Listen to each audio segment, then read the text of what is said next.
ಓಂ ಶಾಂತಿ. ಇಂದಿನ ಪರಮಾತ್ಮನ ಮಹಾವಾಕ್ಯ ಮುರುಳಿ ದಿನಾಂಕ 16/2/2025. ಅವ್ಯಕ್ತ ಬಾಪ್ತಾದ ಮಧುಬನ ರಿವೈಸ್ 2/2/2004. ಪೂರ್ವಜರು ಮತ್ತು ಪೂಜ್ಯರು ಅನ್ನುವ ಸ್ವಮಾನದಲ್ಲಿ ಸ್ಥಿತಾಗಿ ವಿಶ್ವದ ಪ್ರತಿಯೊಂದು ಆತ್ಮಕ್ಕೂ ಪಾಲನೆಯನ್ನು ನೀಡಿ ಆಶೀರ್ವಾದವನ್ನು ನೀಡಿ ಮತ್ತು ಆಶೀರ್ವಾದವನ್ನೇ ಪಡೆದುಕೊಳ್ಳಿ. ಇಂದು 4 ಕಡೆಯ ಸರ್ವಶ್ರೇಷ್ಠ ಮಕ್ಕಳನ್ನು ಪರಮಾತ್ಮ ತಂದೆ ನೋಡುತ್ತಿದ್ದಾರೆ. ಪ್ರತಿಯೊಂದು ಮಗು ಪೂರ್ವಜ ಕೂಡ ಆಗಿದೆ ಮತ್ತು ಪ್ರತಿಯೊಂದು ಮಗು ಪೂಜ್ಯ ಆತ್ಮ ಕೂಡ ಆಗಿದೆ. ಆದ್ದರಿಂದ ಈ ಕಲ್ಪವೃಕ್ಷದಲ್ಲಿ ನೀವೆಲ್ಲರೂ ಬೇರಿನಲ್ಲಿ ಕುಳಿತಿದ್ದೀರಾ. ನೀವೆಲ್ಲರೂ ಈ ಕಲ್ಪವೃಕ್ಷದ ಬೇರಾಗಿದ್ದೀರಾ. ಬೇರಿನ ಸಂಬಂಧ ಇಡೀ ವೃಕ್ಷದ ರಂಬೆ ಕೊಂಬೆಯ ಜೊತೆಗೆ ಇರುತ್ತದೆ ಮತ್ತು ಬೇರಿನ ಸಂಬಂಧ ಇಡೀ ವೃಕ್ಷದಲ್ಲಿರುವ ಎಲೆಗಳ ಜೊತೆಗೆ ಸ್ವತಃ ಇರುತ್ತದೆ. ಅಂದ ಮೇಲೆ ನೀವೆಲ್ಲರೂ ಎಂತಹ ಶ್ರೇಷ್ಠ ಆತ್ಮ ಆಗಿದ್ದೀರಾ ಅಂದರೆ ಇಡೀ ವೃಕ್ಷಕ್ಕೆ ನೀವು ಪೂರ್ವಜರಾಗಿದ್ದೀರಾ. ನೀವು ಸ್ವಯಂವನ್ನು ಈ ರೀತಿ ತಿಳಿದುಕೊಂಡಿದ್ದೀರಾ. ನಾನು ಎಂತಹ ಶ್ರೇಷ್ಠ ಆತ್ಮ ಆಗಿದ್ದೇನೆ ಅಂದರೆ ನಾನು ಇಡೀ ವೃಕ್ಷಕ್ಕೆ ಪೂರ್ವಜ ಆಗಿದ್ದೇನೆ ಎಂದು ನೀವು ಸ್ವಯಂ ತಿಳಿದುಕೊಂಡಿದ್ದೀರಾ. ಹೇಗೆ ಬ್ರಹ್ಮ ತಂದೆಗೆ ಗ್ರೇಟ್ ಗ್ರೇಟ್ ಗ್ರ್ಯಾಂಡ್ ಫಾದರ್ ಎಂದು ಕರೆಯಲಾಗುತ್ತದೆ, ನೀವೆಲ್ಲರೂ ಬ್ರಹ್ಮ ತಂದೆಗೆ ಜೊತೆಗಾರರಾಗಿದ್ದೀರಾ. ಬ್ರಹ್ಮ ತಂದೆಗೆ ಜೊತೆಗಾರರಾದ ನೀವೆಲ್ಲರೂ ಮಾಸ್ಟರ್ ಗ್ರೇಟ್ ಗ್ರ್ಯಾಂಡ್ ಫಾದರ್ ಆಗಿದ್ದೀರಾ. ಪೂರ್ವಜ ಆತ್ಮರ ಸ್ವಮಾನ ಎಷ್ಟೊಂದು ಶ್ರೇಷ್ಠ ಆಗಿದೆ. ನಾನು ಇಂತಹ ಶ್ರೇಷ್ಠ ಪೂರ್ವಜ ಆತ್ಮ ಆಗಿದ್ದೇನೆ ಅನ್ನುವ ನಶೆಯಲ್ಲಿ ಇರುತ್ತೀರಾ ತಾನೆ.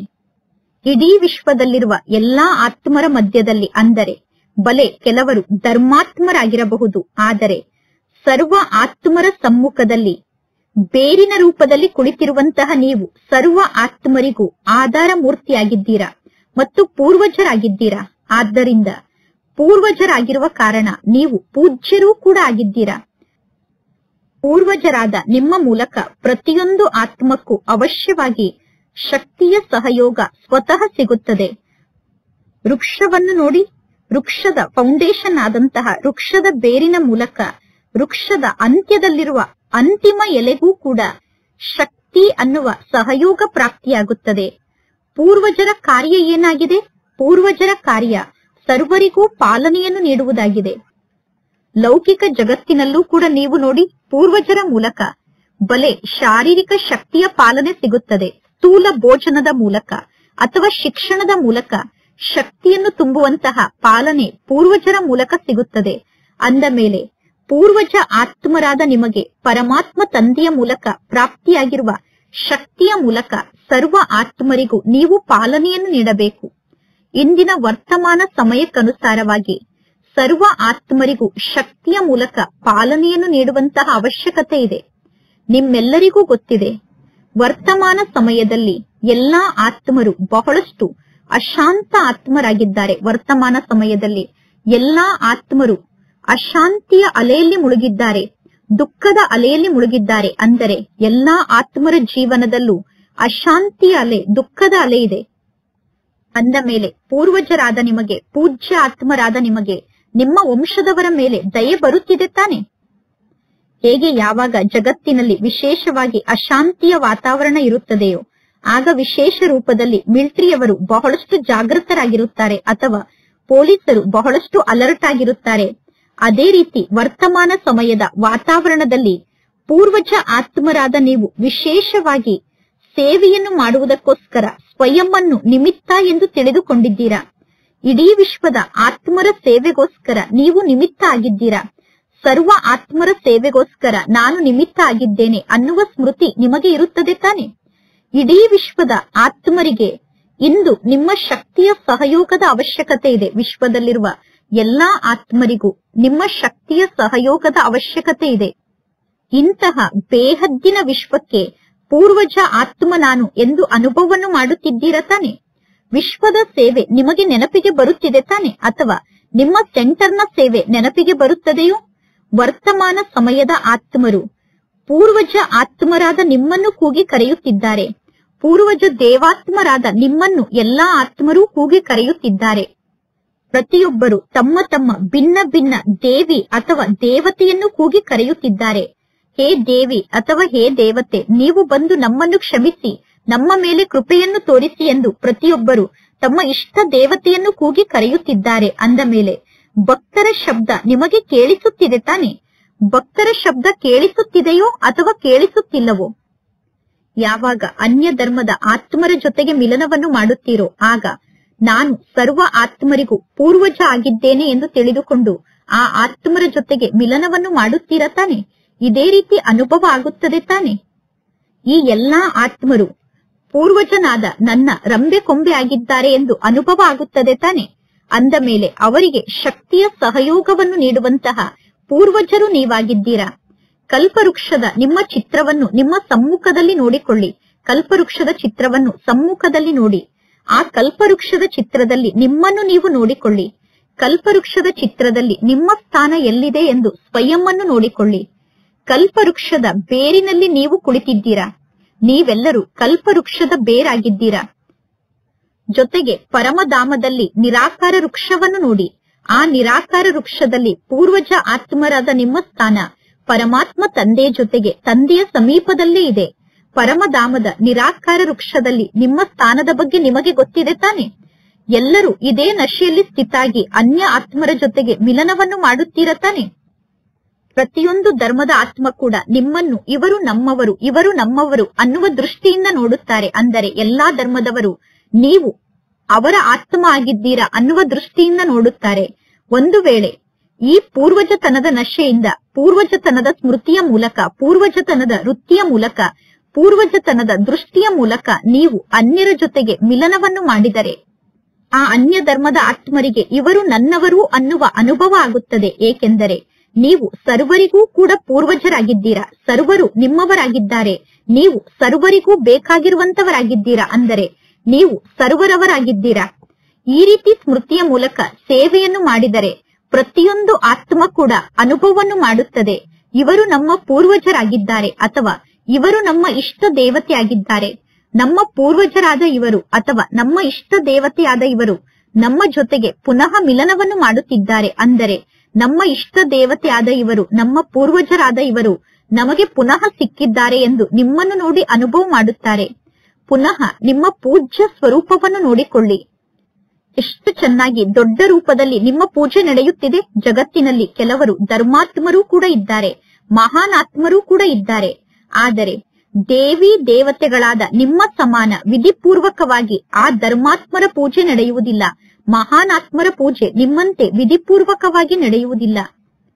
ಧರ್ಮಾತ್ಮರು ಮತ್ತು ಮಹಾನ್ ಆತ್ಮರು ಪೂಜ್ಯರಾಗುತ್ತಾರೆ. ಆದರೆ ಅವರ ಪೂಜೆ ನಿಮ್ಮಂತೆ ವಿಧಿಪೂರ್ವಕವಾಗಿ ನಡೆಯುವುದಿಲ್ಲ.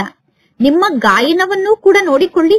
ಎಷ್ಟು ವಿಧಿಪೂರ್ವಕವಾಗಿ ನಿಮ್ಮ ಕೀರ್ತನೆಯನ್ನು ಮಾಡುತ್ತಾರೆ, ಎಷ್ಟು ವಿಧಿಪೂರ್ವಕವಾಗಿ ನಿಮ್ಮ ಮೂರ್ತಿಗೆ ಆರತಿಯನ್ನು ಮಾಡುತ್ತಾರೆ. ಇಂತಹ ಪೂಜ್ಯ ಆತ್ಮರು ನೀವೀಗ ಆಗುತ್ತಿದ್ದೀರಾ. ನೀವು ಇಂತಹ ಪೂರ್ವಜರಾಗುತ್ತಿದ್ದೀರಾ. ಅಂದ ಮೇಲೆ ಸ್ವಯಂ ಅನ್ನು ಇಂತಹ ಪೂಜ್ಯ ಆತ್ಮ ಅಥವಾ ಪೂರ್ವಜ ಆತ್ಮ ಎಂದು ತಿಳಿದುಕೊಂಡಿದ್ದೀರಾ. ಇಷ್ಟೊಂದು ನಶೆ ಇದೆ ತಾನೆ? ಇದೆ ತಾನೆ ಇಷ್ಟೊಂದು ನಶೆ. ಯಾರು ನಾನು ಪೂರ್ವಜ ಆತ್ಮ ಎಂದು ತಿಳಿದುಕೊಂಡಿದ್ದೀರೋ ಮತ್ತು ಯಾರಿಗೆ ನಾನು ಪೂರ್ವಜ ಆತ್ಮ ಅನ್ನುವ ನಶೆ ಇರುತ್ತದೆಯೋ ಮತ್ತು ಸದಾ ಯಾರು ನಾನು ಪೂರ್ವಜ ಆತ್ಮ ಅನ್ನುವ ಸ್ಮೃತಿಯಲ್ಲಿ ಇರುತ್ತೀರೋ ಅವರು ಕೈಯನ್ನು ಎತ್ತಿ. ನಾನು ಪೂರ್ವಜ ಆತ್ಮ ಅನ್ನುವ ನಶೆ ಮತ್ತು ಸ್ಮೃತಿ ಇರುತ್ತದೆ ತಾನೆ? ಒಳ್ಳೆಯದು. ಎಲ್ಲರಿಗೂ ನಾನು ಪೂರ್ವಜ ಆತ್ಮ ಅನ್ನುವ ನಶೆ ಮತ್ತು ಸ್ಮೃತಿ ಇರುತ್ತದೆ ತಾನೆ? ಯಾರಿಗೆ ನಾನು ಪೂರ್ವಜ ಅನ್ನುವ ಸ್ಮೃತಿ ಇದೆಯೋ ಅವರು ಕೈಯನ್ನು ಎತ್ತಿದರು. ಬಹಳ ಒಳ್ಳೆಯದು. ಈಗ ಎರಡನೆಯ ಪ್ರಶ್ನೆ ಯಾವುದು? ಎರಡನೇ ಪ್ರಶ್ನೆ ಯಾವುದಾಗಿರುತ್ತದೆ ಮತ್ತು ಯಾವುದು ಸದಾ ಎರಡನೇ ಪ್ರಶ್ನೆ ಆಗಿದೆ? ಬಾಪ್ತಾದ ಎಲ್ಲಾ ಮಕ್ಕಳಿಗೂ ಪ್ರತಿಯೊಂದು ಪ್ರಾಪ್ತಿಯಲ್ಲೂ ಅವಿನಾಶಿ ರೂಪದಲ್ಲಿ ನೋಡಲು ಬಯಸುತ್ತಾರೆ. ಕೆಲವೊಮ್ಮೆ ಮಾತ್ರ ಪ್ರಾಪ್ತಿ ಸ್ವರೂಪರಾಗುವುದಲ್ಲ, ಸದಾ ಪ್ರಾಪ್ತಿ ಸ್ವರೂಪರ ರೂಪದಲ್ಲಿ ಪರಮಾತ್ಮ ತಂದೆ ನಿಮ್ಮನ್ನು ನೋಡಲು ಬಯಸುತ್ತಾರೆ. ಏಕೆ? ಬಹಳಷ್ಟು ಚತುರತೆಯಿಂದ ಉತ್ತರವನ್ನು ನೀಡುತ್ತೀರಾ. ನೀವು ಏನೆಂದು ಉತ್ತರವನ್ನು ಹೇಳುತ್ತೀರಾ? ನಾವು ಪ್ರಾಪ್ತಿ ಸ್ವರೂಪರಾಗಿ ಇರುತ್ತೇವೆ, ನಾವು ಚೆನ್ನಾಗಿ ಇರುತ್ತೇವೆ. ಆದರೆ ಪುನಃ ಮಕ್ಕಳು ನಿಧಾನವಾಗಿ ಹೇಳುತ್ತೀರಾ, ಕೆಲವೊಮ್ಮೆ ಪ್ರಾಪ್ತಿಯ ಸ್ಮೃತಿ ಮರೆತು ಹೋಗುತ್ತದೆ ಎಂದು. ನೋಡಿ, ಪರಮಾತ್ಮ ತಂದೆ ಅವಿನಾಶಿ ತಂದೆ ಆಗಿದ್ದಾರೆ. ಆತ್ಮರಾದ ನೀವು ಕೂಡ ಅವಿನಾಶಿ ಆತ್ಮರಾಗಿದ್ದೀರಾ. ಪ್ರಾಪ್ತಿಗಳೂ ಕೂಡ ಅವಿನಾಶಿಯಾಗಿದೆ. ಜ್ಞಾನ ಅವಿನಾಶಿಯಾಗಿದೆ. ಅವಿನಾಶಿ ತಂದೆಯ ಮೂಲಕ ಅವಿನಾಶಿ ಜ್ಞಾನ ಪ್ರಾಪ್ತಿಯಾಗಿದೆ. ಅಂದ ಮೇಲೆ ನಮ್ಮ ಧಾರಣೆ ಕೂಡ ಹೇಗಿರಬೇಕು? ಧಾರಣೆ ಕೂಡ ಅವಿನಾಶಿಯಾಗಿರಬೇಕು. ಅಥವಾ ಕೆಲವೊಮ್ಮೆ ಧಾರಣಾ ಸ್ವರೂಪರಾಗಬೇಕು? ಬಾಪ್ತಾದ ಎಲ್ಲಾ ಮಕ್ಕಳಿಗೂ ಸಮಯದ ವಾತಾವರಣಕ್ಕನುಸಾರವಾಗಿ ಬೇಹದ್ದಿನ ಸೇವೆಯಲ್ಲಿ ಸದಾ ಬ್ಯುಸಿಯಾಗಿರುವ ರೂಪದಲ್ಲಿ ನೋಡಲು ಬಯಸುತ್ತಾರೆ. ಏಕೆಂದರೆ ಸೇವೆಯಲ್ಲಿ ಬ್ಯುಸಿಯಾಗಿರುವ ಕಾರಣ ಅನೇಕ ಪ್ರಕಾರದ ಏರುಪೇರಿನಿಂದ ನೀವು ಸ್ವಯಂ ಸುರಕ್ಷಿತರಾಗಿ ಬಿಡುತ್ತೀರಾ. ಆದರೆ ಯಾವಾಗ ನೀವು ಸೇವೆಯನ್ನು ಮಾಡುತ್ತೀರೋ, ಸೇವೆಯ ಪ್ಲಾನ್ ಅನ್ನು ಮಾಡುತ್ತೀರೋ ಮತ್ತು ಪ್ಲಾನ್ಗನುಸಾರವಾಗಿ ಪ್ರತ್ಯಕ್ಷ ಜೀವನದಲ್ಲಿ ಪ್ಲಾನ್ ಅನ್ನು ತರುತ್ತೀರೋ, ಅದಕ್ಕನುಸಾರವಾಗಿ ನಿಮಗೆ ಸಫಲತೆ ಪ್ರಾಪ್ತಿಯಾಗುತ್ತದೆ. ಆದರೆ ಬಾಪ್ತಾದ ಬಯಸುತ್ತಾರೆ ಪ್ರತಿ ಕ್ಷಣ 3 ಸೇವೆ ಒಟ್ಟಿಗೆ ನಡೆಯಬೇಕು. ಕೇವಲ ವಾಣಿಯ ಮೂಲಕ ಸೇವೆಯನ್ನು ಮಾಡಿದರೆ ಸಾಕಾಗುವುದಿಲ್ಲ. ವಾಣಿಯ ಜೊತೆಗೆ ಮನಸಾ ಸೇವೆ ಕೂಡ ನಡೆಯಬೇಕು. ಮನಸಾ ಸೇವೆಯನ್ನು ಮಾಡಬೇಕು, ವಾಣಿಯ ಸೇವೆಯನ್ನು ಮಾಡಬೇಕು ಮತ್ತು ಕರ್ಮಣಾ ಸೇವೆಯನ್ನು ಮಾಡಬೇಕು. ಅಂದರೆ ಸಂಬಂಧ ಸಂಪರ್ಕದಲ್ಲಿ ಬಂದಾಗ ಈ 3 ಪ್ರಕಾರದ ಸೇವೆ ಒಟ್ಟಿಗೆ ನಡೆಯಬೇಕು. ಸೇವೆಯ ಭಾವನೆಯಿಂದ ಸೇವೆಯನ್ನು ಮಾಡಬೇಕು. ಸೇವಾ ಭಾವನೆ ಇರಬೇಕು, ಸೇವೆಯ ಭಾವನೆ ಇರಬೇಕು. ವರ್ತಮಾನ ಸಮಯಕ್ಕನುಸಾರವಾಗಿ ವಾಣಿಯ ಸೇವೆಯ ಪರ್ಸೆಂಟೇಜ್ ಬಹಳಷ್ಟು ಜಾಸ್ತಿ ಇದೆ. ಮನಸಾ ಸೇವೆಯನ್ನೂ ಕೂಡ ಮಾಡುತ್ತಿದ್ದೀರಾ, ಆದರೆ ವಾಣಿಯ ಸೇವೆಯ ಪರ್ಸೆಂಟೇಜ್ ಜಾಸ್ತಿ ಇದೆ. ಒಂದೇ ಸಮಯದಲ್ಲಿ 3 ಪ್ರಕಾರದ ಸೇವೆ ಒಟ್ಟೊಟ್ಟಿಗೆ ನಡೆದಾಗ ಸೇವೆಯಲ್ಲಿ ಸಫಲತೆ ಪ್ರಾಪ್ತಿಯಾಗುತ್ತದೆ ಮತ್ತು ಹೆಚ್ಚು ಸಫಲತೆ ಪ್ರಾಪ್ತಿಯಾಗುತ್ತದೆ. ಬಾಪ್ತಾದ ಮಕ್ಕಳ ಸಮಾಚಾರವನ್ನು ಕೇಳಿಸಿಕೊಂಡರು. ಈ ಗ್ರೂಪ್ನಲ್ಲಿ ಭಿನ್ನ ಭಿನ್ನ ವರ್ಗದ ಆತ್ಮರು ಬಂದಿದ್ದಾರೆ ಮತ್ತು ಎಲ್ಲರೂ ಸೇವೆಗೋಸ್ಕರ ಬಹಳ ಚೆನ್ನಾಗಿ ಪ್ಲಾನ್ ಅನ್ನು ಮಾಡುತ್ತಿದ್ದಾರೆ.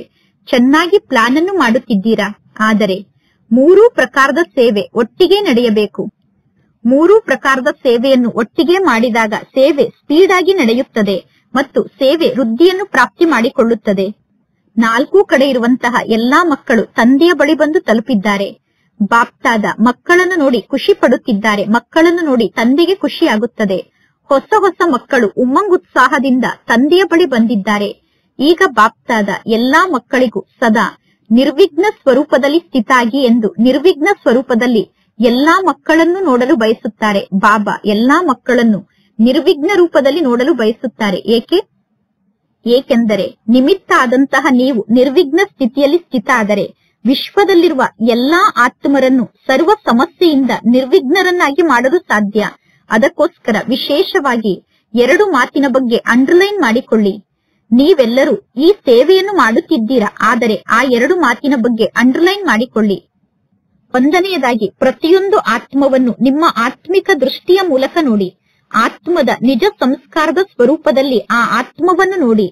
ಬಲೆ ಆ ಆತ್ಮದ ಸಂಸ್ಕಾರ ಹೇಗೆ ಬೇಕಾದರೂ ಇರಬಹುದು, ಆದರೆ ಪ್ರತಿಯೊಂದು ಆತ್ಮದ ಬಗ್ಗೆ ಸದಾ ನಿಮಗೆ ಶುಭ ಭಾವನೆ, ಶುಭ ಕಾಮನೆ ಇರಬೇಕು.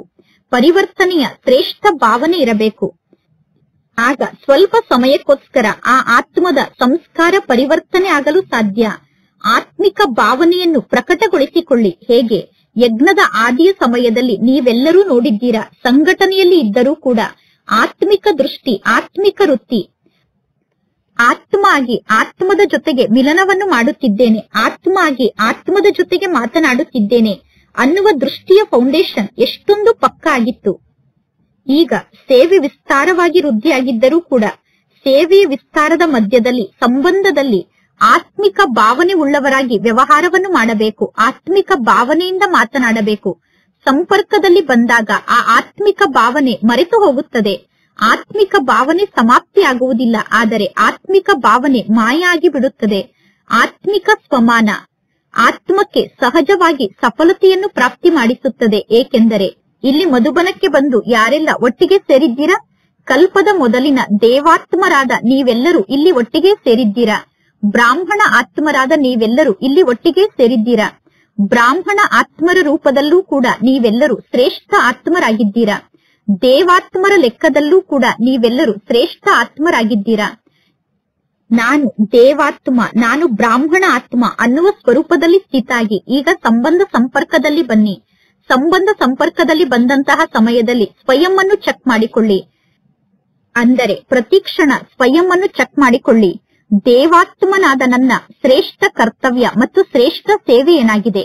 ಬ್ರಾಹ್ಮಣ ಆತ್ಮನಾದ ನನ್ನ ಶ್ರೇಷ್ಠ ಕರ್ತವ್ಯ ಮತ್ತು ಶ್ರೇಷ್ಠ ಸೇವೆ ಏನಾಗಿದೆ? ಆಶೀರ್ವಾದವನ್ನು ನೀಡುವುದು ಮತ್ತು ಆಶೀರ್ವಾದವನ್ನು ಪಡೆದುಕೊಳ್ಳುವುದೇ ನನ್ನ ಶ್ರೇಷ್ಠ ಕರ್ತವ್ಯ ಮತ್ತು ಶ್ರೇಷ್ಠ ಸೇವೆ ಆಗಿದೆ. ನಿಮ್ಮ ಜಡಚಿತ್ರ ಯಾವ ಸೇವೆಯನ್ನು ಮಾಡುತ್ತದೆ? ಮೂರ್ತಿಯ ಸಮ್ಮುಖದಲ್ಲಿ ಎಂತಹ ಆತ್ಮರು ಬೇಕಾದರೂ ಇರಬಹುದು, ಆದರೆ ಅವರು ಆಶೀರ್ವಾದವನ್ನು ಪಡೆದುಕೊಳ್ಳುವುದಕ್ಕೋಸ್ಕರ ಆ ಮೂರ್ತಿಯ ಸಮ್ಮುಖಕ್ಕೆ ಹೋಗುತ್ತಾರೆ ಮತ್ತು ಮೂರ್ತಿಯ ಮೂಲಕ ಆಶೀರ್ವಾದವನ್ನು ಪಡೆದುಕೊಂಡು ವಾಪಸ್ ಹೋಗುತ್ತಾರೆ.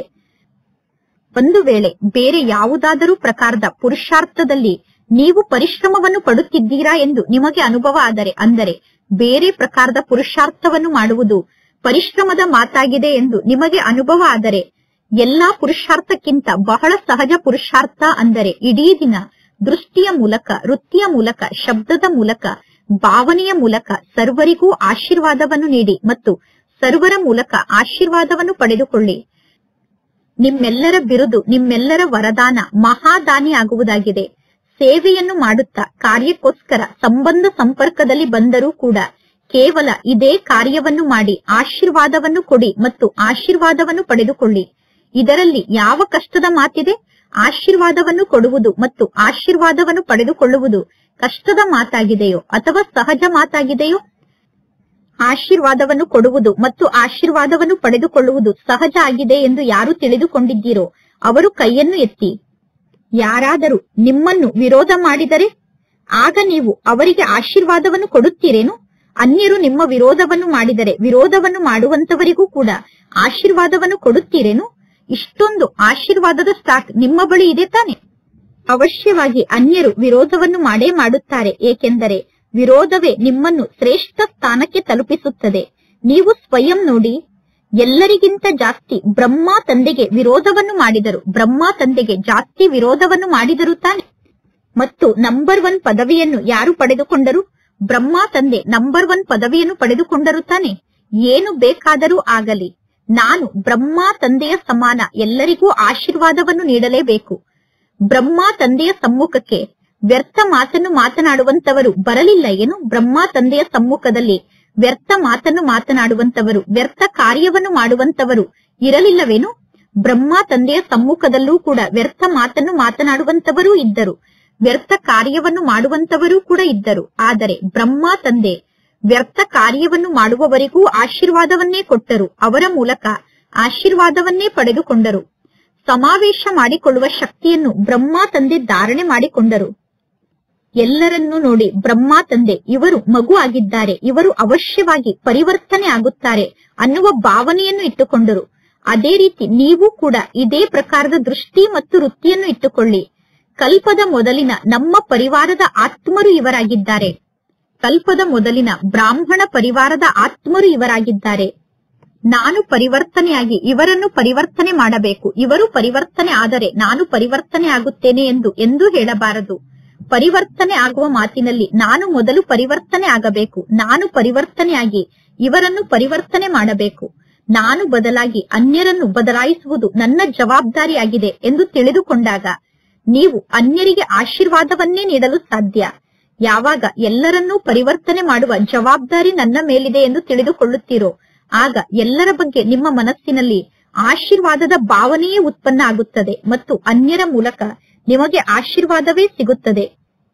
ಈಗ ಸಮಯ ಬೇಗ ಪರಿವರ್ತನೆಯ ಕಡೆ ಹೋಗುತ್ತಿದೆ, ಸಮಯ ಅತಿಯ ಕಡೆ ಹೋಗುತ್ತಿದೆ.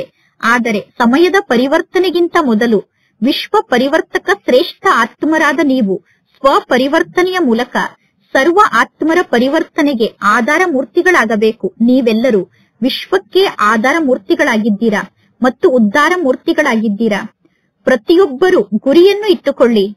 ಪ್ರತಿಯೊಬ್ಬ ಆತ್ಮರು ಈಗ ಗುರಿಯನ್ನು ಇಟ್ಟುಕೊಳ್ಳಬೇಕು. ಎಲ್ಲರ ಉದ್ಧಾರವನ್ನು ಮಾಡಲು ನಾನು ನಿಮಿತ್ತ ಆಗಬೇಕು, ಎಲ್ಲರಿಗೂ ಆಧಾರ ಮೂರ್ತಿಯಾಗಲು ನಾನು ನಿಮಿತ್ತ ಆಗಬೇಕು. ಸಂಕಲ್ಪ ಮಾತ್ರದಲ್ಲೂ ಕೂಡ ಸ್ವಯಂ ಈ 3 ಮಾತನ್ನು ಧಾರಣೆ ಮಾಡಿಕೊಳ್ಳಬೇಡಿ. ಇವರು ಪರಿವರ್ತನೆ ಆಗಲಿ ಅನ್ನುವ ಮಾತನ್ನು ಧಾರಣೆ ಮಾಡಿಕೊಳ್ಳಬೇಡಿ. ಒಂದನೆಯದಾಗಿ ಪರಚಿಂತನೆಯನ್ನು ಮನಸ್ಸಿನಲ್ಲಿ ಧಾರಣೆ ಮಾಡಿಕೊಳ್ಳಬೇಡಿ. ಎರಡನೆಯದಾಗಿ ಪರದರ್ಶನವನ್ನು ನೀವು ಸಂಕಲ್ಪದಲ್ಲೂ ಧಾರಣೆ ಮಾಡಿಕೊಳ್ಳಬೇಡಿ. ಸ್ವದರ್ಶನ ಚಕ್ರಧಾರಿ ಆಗುವ ಬದಲು ಪರದರ್ಶನವನ್ನು ತಿರುಗಿಸಬೇಡಿ. ಮೂರನೆಯದಾಗಿ ಪರಮತ ಅಥವಾ ಪರರ ಸಂಘ ಅಥವಾ ಕೆಟ್ಟವರ ಸಂಘದಲ್ಲಿ ಬರಬೇಡಿ. ಶ್ರೇಷ್ಠ ಸಂಘವನ್ನೇ ಮಾಡಿ, ಏಕೆಂದರೆ ಸಂಘ ದೋಷ ಬಹಳಷ್ಟು ನಷ್ಟವನ್ನು ಮಾಡಿಸುತ್ತದೆ. ಮೊದಲೇ ಬಾಪ್ತಾದ ಮಕ್ಕಳಿಗೆ ತಿಳಿಸಿದ್ದಾರೆ. ಒಂದನೆಯದಾಗಿ ಪರ ಉಪಕಾರಿಗಳಾಗಿ ಮತ್ತು ಈ 3 ಮಾತನ್ನು ಸಮಾಪ್ತಿ ಮಾಡಿಕೊಳ್ಳಿ. ಒಂದನೆಯದಾಗಿದೆ ಪರದರ್ಶನವನ್ನು ಸಮಾಪ್ತಿ ಮಾಡಿಕೊಳ್ಳಿ, ಎರಡನೆಯದಾಗಿ ಪರಚಿಂತನೆಯನ್ನು ಸಮಾಪ್ತಿ ಮಾಡಿಕೊಳ್ಳಿ. ಮೂರನೆಯದು ಪರಮತ, ಅಂದರೆ ಕೆಟ್ಟವರ ಸಂಘ ಅಥವಾ ವ್ಯರ್ಥವಾದ ಪರರ ಸಂಘದಲ್ಲಿ ಬರಬೇಡಿ.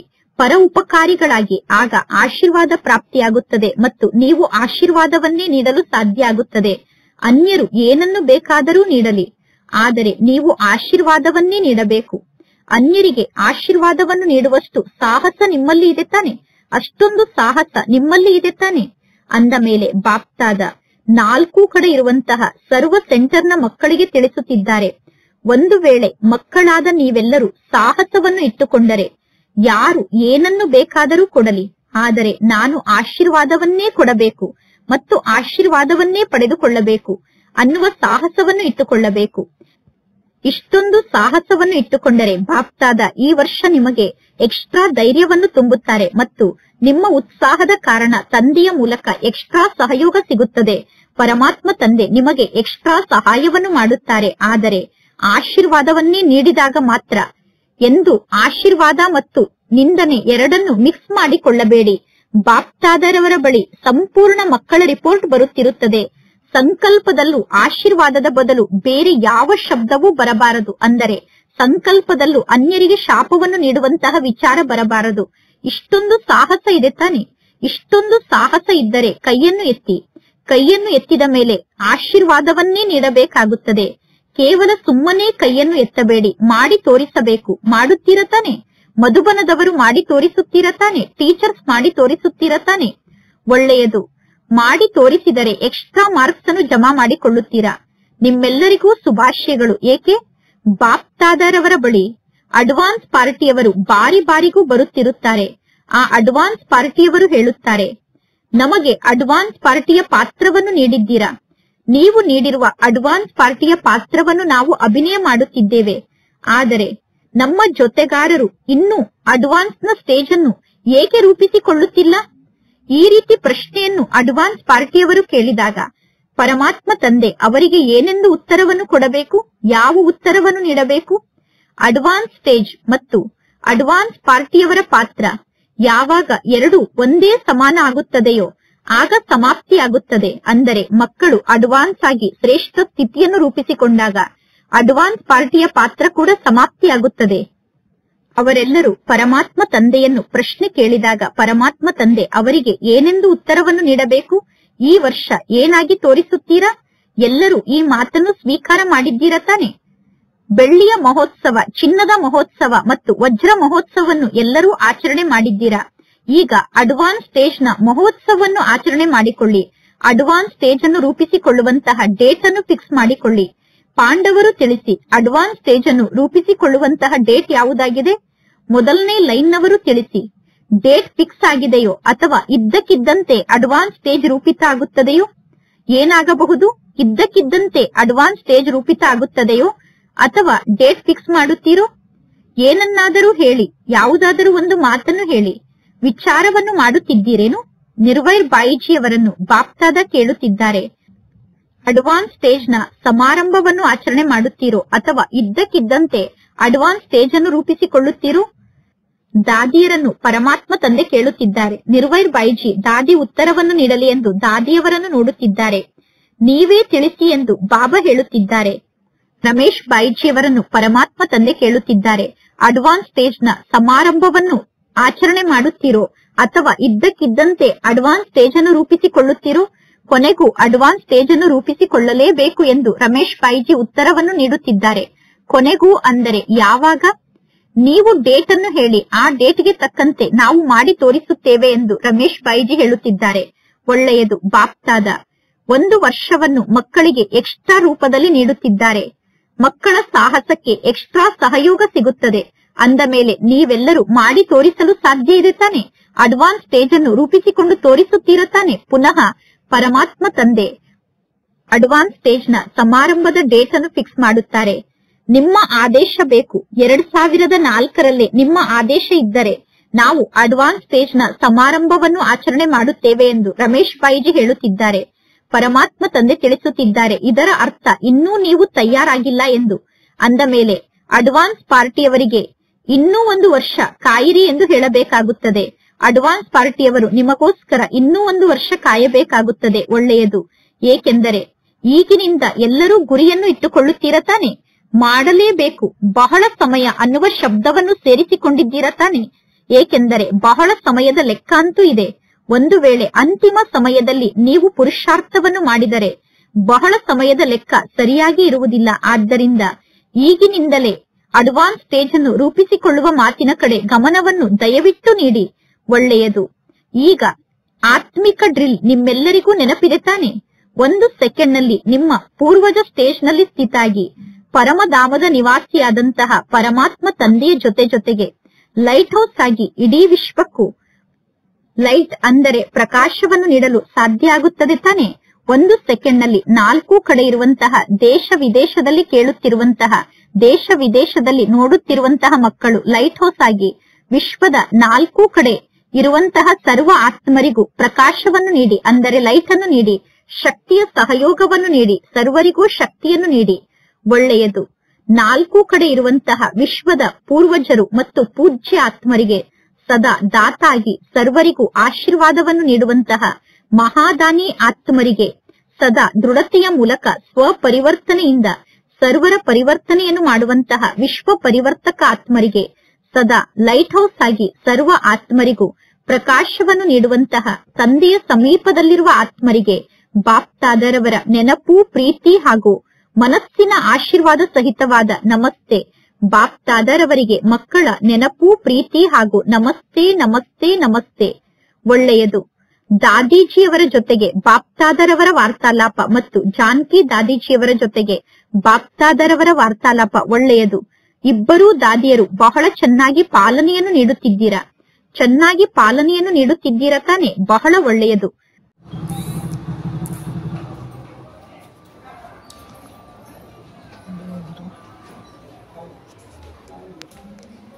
ಚೆನ್ನಾಗಿ ಪಾಲನೆಯನ್ನು ನೀಡುತ್ತಿದ್ದೀರಾ ತಾನೆ. ಬಹಳ ಒಳ್ಳೆಯದು. ಸೇವೆಗೆ ನಿಮಿತ್ತ ಆಗಿದ್ದೀರಾ ಅಂದ ಮೇಲೆ ದಾದಿಯರಾದ ನಿಮ್ಮನ್ನು ನೋಡಿ ಎಲ್ಲರಿಗೂ ಖುಷಿ ಆಗುತ್ತದೆ. ಎಲ್ಲರಿಗೂ ಖುಷಿ ಆಗುತ್ತದೆ ತಾನೆ. ಜವಾಬ್ದಾರಿಯ ಸುಖ ನಿಮಗೆ ಪ್ರಾಪ್ತಿಯಾಗಿದೆ. ಎಲ್ಲರ ಆಶೀರ್ವಾದ ಎಷ್ಟೊಂದು ಪ್ರಾಪ್ತಿಯಾಗುತ್ತಿದೆ. ಎಲ್ಲರಿಗೂ ದಾದಿಯರನ್ನು ನೋಡಿ ಖುಷಿ ಆಗುತ್ತದೆ ತಾನೆ. ಇಬ್ಬರೂ ದಾದಿಯರು ಬಾಪ್ತಾದರವರ ಬಾಹುಗಳಲ್ಲಿ ಸಮಾವೇಶ ಆದರು, ಅಂದರೆ ತಂದೆಯನ್ನು ಆಲಿಂಗನ ಮಾಡಿಕೊಂಡರು. ಹೇಗೆ ಈ ದೃಶ್ಯವನ್ನು ನೋಡಿ ಎಲ್ಲರಿಗೂ ಖುಷಿ ಆಗುತ್ತದೆ ತಾನೆ. ಅಂದ ಮೇಲೆ ಈ ದಾದಿಯರ ಸಮಾನ ಆದರೆ ನಿಮಗೆ ಎಷ್ಟು ಖುಷಿ ಆಗಬಹುದು. ಏಕೆಂದರೆ ಬಾಪ್ತಾದ ದಾದಿಯರನ್ನು ನಿಮಿತ್ತ ಮಾಡಿದ್ದಾರೆ. ಅಂದ ಮೇಲೆ ಯಾವ ವಿಶೇಷತೆ ಇವರಲ್ಲಿ ಇದೆ? ಇವರಲ್ಲಿ ಯಾವುದೋ ಅಂತಹ ವಿಶೇಷತೆ ಇದೆ. ಆದ್ದರಿಂದ ಪರಮಾತ್ಮ ತಂದೆ ಇವರನ್ನು ನಿಮಿತ್ತರನ್ನಾಗಿ ಮಾಡಿದ್ದಾರೆ. ಈಗ ಆ ವಿಶೇಷತೆ ಪ್ರತಿಯೊಬ್ಬರಲ್ಲೂ ಧಾರಣೆ ಆಗಬೇಕು. ಆಗ ಏನಾಗುತ್ತದೆ? ನಿಮ್ಮ ರಾಜ್ಯ ಬರುತ್ತದೆ. ಅಂದ ಮೇಲೆ ಬಾಪ್ತಾದ ಡೇಟ್ ಅನ್ನು ತಿಳಿಸುತ್ತಿದ್ದಾರೆ. ಯಾವ ಡೇಟ್ ಅನ್ನು ತಂದೆ ತಿಳಿಸುತ್ತಿದ್ದಾರೋ ಆ ಡೇಟ್ ಆಗ ಬರುತ್ತದೆ. ಅಂದ ಮೇಲೆ ಡೇಟ್ ಅನ್ನು ಫಿಕ್ಸ್ ಮಾಡಬೇಕು ಅನ್ನುವುದು ನಿಮ್ಮೆಲ್ಲರಿಗೂ ನೆನಪಿನಲ್ಲಿ ಇರುತ್ತದೆ ತಾನೆ. ನಾನು ಡೇಟ್ ಅನ್ನು ಫಿಕ್ಸ್ ಮಾಡಬೇಕು ಎಂದು ಪ್ರತಿಯೊಬ್ಬರೂ ತಿಳಿದುಕೊಳ್ಳಿ. ಈಗ ಎಲ್ಲರೂ ನಿಮಿತ್ತರಾಗಬೇಕು. ಎಲ್ಲರೂ ನಿಮಿತ್ತರಾದರೆ ವಿಶ್ವದ ನವನಿರ್ಮಾಣದ ಕಾರ್ಯ ನಡೆಯುತ್ತದೆ. ನಿಮಿತ್ತ ಭಾವನೆ ಅನ್ನುವುದು ಗುಣಗಳ ಖಜಾನೆ ಆಗಿದೆ. ಕೇವಲ ಪ್ರತಿಕ್ಷಣ ನಿಮಿತ್ತ ಭಾವನೆ ನಮ್ಮಲ್ಲಿ ಧಾರಣೆ ಆಗಬೇಕು ಮತ್ತು ಆಗ ಸರ್ವ ಗುಣಗಳು ಸಹಜವಾಗಿ ಧಾರಣೆ ಆಗುತ್ತದೆ. ಏಕೆಂದರೆ ನಿಮಿತ್ತ ಭಾವನೆಯಲ್ಲಿ ನನ್ನತನ ಇರುವುದಿಲ್ಲ ಮತ್ತು ನನ್ನತನ ಇದ್ದಾಗ ಮಾತ್ರ ಏರುಪೇರಿನಲ್ಲಿ ಬರುತ್ತದೆ. ನನ್ನತನ ಅನ್ನುವಂಥದ್ದು ನಮ್ಮನ್ನು ಏರುಪೇರಿನಲ್ಲಿ ತರುತ್ತದೆ. ನಿಮಿತ್ತರಾದಾಗ ನನ್ನತನ ಅನ್ನುವಂಥದ್ದು ಸಮಾಪ್ತಿಯಾಗುತ್ತದೆ. ನಿಮಿತ್ತ ಸ್ಥಿತಿಯಲ್ಲಿ ಸ್ಥಿತಾದಾಗ ಎಲ್ಲವೂ ಪರಮಾತ್ಮ ತಂದೆಯದ್ದು, ಪರಮಾತ್ಮ ತಂದೆಯದ್ದು ಎಂದು ಎಲ್ಲವೂ ತಂದೆಯದ್ದಾಗಿದೆ ಎಂದು ಹೇಳುತ್ತೇವೆ. ನಿಮಿತ್ತರಾದಾಗ ನಾವು ಸಹಜ ಯೋಗಿಗಳಾಗುತ್ತೇವೆ. ಅಂದ ಮೇಲೆ ಎಲ್ಲರಿಗೂ ದಾದಿಯರ ಮೇಲೆ ಪ್ರೀತಿ ಇದೆ ತಾನೆ. ಬಾಪ್ತಾದರವರ ಮೇಲೆ ಪ್ರೀತಿ ಇದೆ ತಾನೆ. ಆ ಪ್ರೀತಿಗೆ ರಿಟರ್ನ್ ಅನ್ನು ನೀಡುವುದು ಅಂದರೆ ವಿಶೇಷತೆಯಲ್ಲಿ ಸಮಾನ ಆಗಬೇಕು. ಈಗ ಇಂತಹ ಗುರಿಯನ್ನು ಇಟ್ಟುಕೊಳ್ಳಿ. ವಿಶೇಷತೆಯಲ್ಲಿ ನಾವು ದಾದಿಯರ ಸಮಾನ ಆಗಬೇಕು. ಯಾರಲ್ಲಾದರೂ ಯಾವುದಾದರೂ ವಿಶೇಷತೆಯನ್ನು ನೋಡಿದರೆ ಬಲೆ ಆ ವಿಶೇಷತೆಯನ್ನು ಅನುಕರಣೆ ಮಾಡಿ. ಆತ್ಮರನ್ನು ಅನುಕರಣೆ ಮಾಡುವಾಗ ಆತ್ಮರ ವಿಶೇಷತೆಯೇ ಕಾಣಿಸಬೇಕು. ಅಂದರೆ ಇಬ್ಬರಲ್ಲೂ ಆ ವಿಶೇಷತೆ ಕಾಣಿಸಬೇಕು. ಯಾವ ಆತ್ಮರಲ್ಲಿ ವಿಶೇಷತೆಯನ್ನು ನೋಡುತ್ತಿದ್ದೇವೋ ಆ ಆತ್ಮರಲ್ಲೂ ಆ ವಿಶೇಷತೆ ಕಾಣಬೇಕು. ನಮ್ಮಲ್ಲೂ ಆ ವಿಶೇಷತೆ ಕಾಣಬೇಕು. ಈಗ ವಿಶೇಷತೆಯನ್ನೇ ನೋಡಿ ಮತ್ತು ವಿಶೇಷತೆಯಲ್ಲಿ ಸಮಾನ ಆಗಿ. ಒಳ್ಳೆಯದು. ಇಂದಿನ ವರದಾನ ಆಗಿದೆ. ನಿಶ್ಚಯದ ಅಖಂಡ ರೇಖೆಯ ಮೂಲಕ ನಂಬರ್ 1 ಭಾಗ್ಯವನ್ನು ರೂಪಿಸಿಕೊಳ್ಳುವಂತಹ ವಿಜಯದ ತಿಲಕಧಾರಿಗಳಾಗಿ ಯಾರು ನಿಶ್ಚಯ ಬುದ್ಧಿ ಉಳ್ಳಂತಹ ಮಕ್ಕಳಾಗಿದ್ದಾರೋ ಅವರು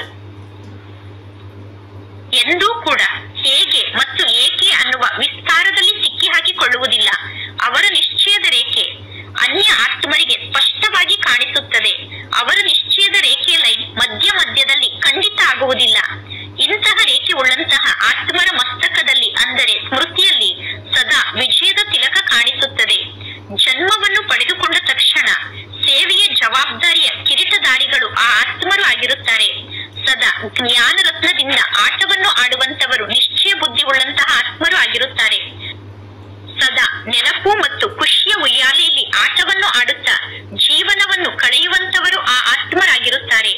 ಇದೇ ನಂಬರ್ 1 ಭಾಗ್ಯದ ರೇಖೆಯಾಗಿದೆ. ಇಂದಿನ ಸ್ಲೋಗನ್ ಆಗಿದೆ, ಬುದ್ಧಿ ಅನ್ನುವ ಕಂಪ್ಯೂಟರ್ನಲ್ಲಿ ಫುಲ್ ಸ್ಟಾಪ್ನ ಚಿಹ್ನೆಯನ್ನು ಇಡುವುದು ಅಂದರೆ ಪ್ರಸನ್ನ ಚಿತ್ತರಾಗುವುದಾಗಿದೆ. ಬುದ್ಧಿ ಅನ್ನುವ ಕಂಪ್ಯೂಟರ್ನಲ್ಲಿ ಫುಲ್ ಸ್ಟಾಪ್ನ ಚಿಹ್ನೆ ತನ್ನಷ್ಟಕ್ಕೆ ತಾನೇ ಪೆಂಟ್ ಆದರೆ ನಾವು ಪ್ರಸನ್ನ ಚಿತ್ತರಾಗಿರಲು ಸಾಧ್ಯ. ಒಳ್ಳೆಯದು.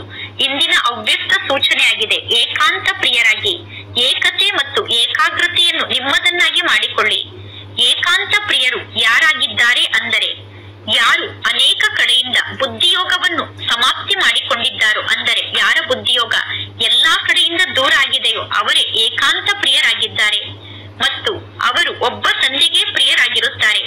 ಒಬ್ಬ ತಂದೆಗೆ ಪ್ರಿಯ ಆಗಿರುವ ಕಾರಣ ಅವರು ಒಬ್ಬ ತಂದೆಯ ನೆನಪಿನಲ್ಲೇ ಸ್ಥಿತ ಆಗಿರಲು ಅವರಿಗೆ ಸಾಧ್ಯ ಆಗುತ್ತದೆ. ಇನ್ನು ಯಾರು ಅನೇಕರಿಗೆ ಪ್ರಿಯ ಆಗಿರುತ್ತಾರೋ, ಅನೇಕರಿಗೆ ಪ್ರಿಯ ಆಗುವ ಕಾರಣ ಒಬ್ಬ ತಂದೆಯ ನೆನಪಿನಲ್ಲಿ ಸ್ಥಿತ ಆಗಲು ಅವರಿಗೆ ಸಾಧ್ಯ ಆಗುವುದಿಲ್ಲ. ಅನೇಕ ಕಡೆಯಿಂದ ನಿಮ್ಮ ಬುದ್ಧಿಯೋಗ ದೂರ ಆಗಿರಬೇಕು. ಒಬ್ಬ ತಂದೆಯ ಜೊತೆಗೆ ಬುದ್ಧಿಯೋಗ ಜೋಡಣೆ ಆಗಿರಬೇಕು. ಅಂದರೆ ಒಬ್ಬ ಪರಮಾತ್ಮ ತಂದೆಯನ್ನು ಬಿಟ್ಟು ನನಗೆ ಬೇರೆ ಯಾರೂ ಇಲ್ಲ ಅನ್ನುವ ಸ್ಥಿತಿಯಲ್ಲಿ ಯಾವಾಗ ನಾವು ಸ್ಥಿತ ಆಗುತ್ತೇವೋ ಆಗ ಏಕಾಂತ ಪ್ರಿಯರಾಗಲು ಸಾಧ್ಯ. ಒಳ್ಳೆಯದು. ಸೂಚನೆ, ಇಂದು ಅಂತಾರಾಷ್ಟ್ರೀಯ ಯೋಗದ ದಿನ, 3ನೇ ಭಾನುವಾರದ ದಿನ ಆಗಿದೆ. ಸಂಜೆ 6:30ರಿಂದ 7:30ರವರೆಗೆ ಎಲ್ಲಾ ಸೋದರ ಸೋದರಿಯರು ಸಂಘಟಿತ ರೂಪದಲ್ಲಿ ಒಟ್ಟಿಗೆ ಸೇರಿ ಯೋಗದ ಅಭ್ಯಾಸದಲ್ಲಿ ಇದೇ ಶುದ್ಧ ಸಂಕಲ್ಪವನ್ನು ಮಾಡಬೇಕು. ಆತ್ಮನಾದ ನನ್ನ ಮೂಲಕ ಪವಿತ್ರತೆಯ ಕಿರಣಗಳು ವಿಶ್ವದ 4 ಕಡೆ ಹರಡಿ ಇಡೀ ವಿಶ್ವವನ್ನು ಪಾವನ ಮಾಡುತ್ತಿದೆ. ನಾನು ಮಾಸ್ಟರ್ ಪತಿತ ಪಾವನಿ ಆತ್ಮನಾಗಿದ್ದೇನೆ ಅನ್ನುವ ಸಂಕಲ್ಪದಲ್ಲಿ ಸ್ಥಿತ ಆಗಬೇಕು. ಒಳ್ಳೆಯದು. ಓಂ ಶಾಂತಿ.